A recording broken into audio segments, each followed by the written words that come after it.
What is the difference between the Pocket 3 and the DJI Action 5 Pro?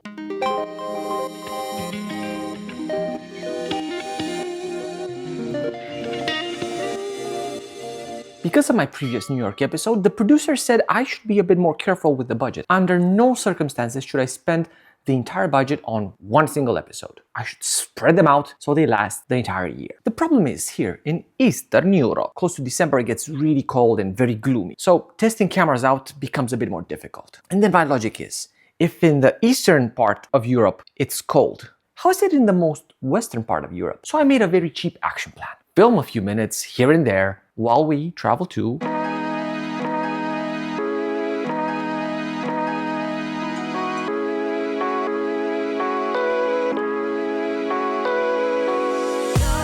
Alright, let's kick it off. What is the picture quality of these two cameras?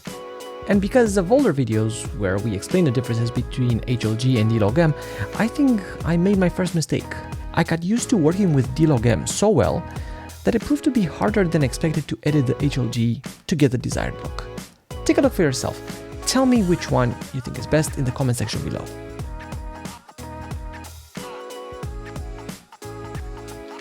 You're gonna see this through the video, but the colors look a bit better on the Action 5 Pro than the Pocket 3, and I can't believe I'm saying that.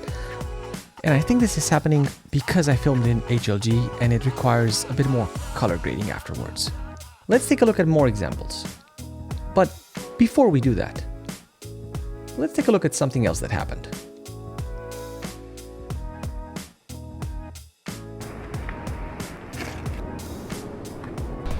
Feels like the right place to do it, but we're gonna fly really, really low. So this shouldn't be a problem, I hope.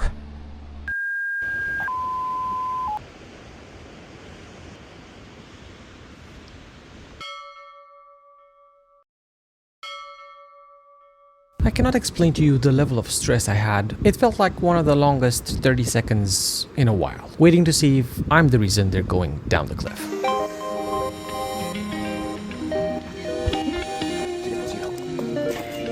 4 military came down while I was flying the drone. I just left it there hovering, and then I just...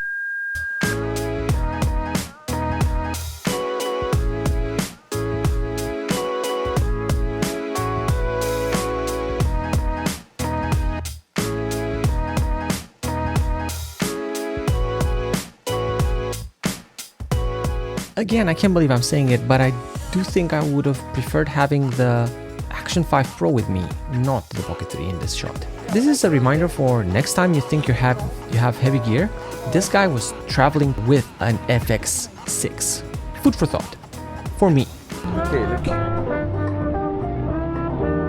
Let's continue with some other examples. This time around we flipped it a bit. We only filmed in 24 frames per second so that you see the stabilization that happens in the camera. No need for slow-mo for that. And of course here is where the Pocket 3 is one of the best ones.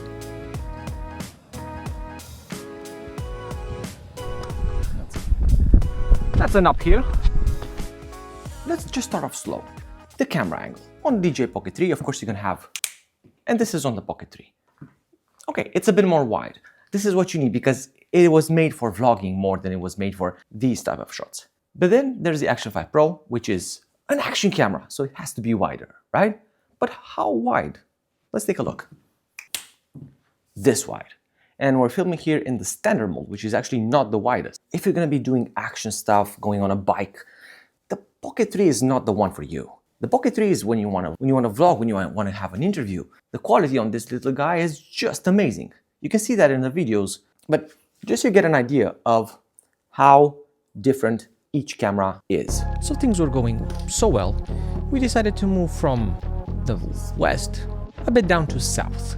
It's a nice trip of around 30 minutes, but what we found there was close to paradise.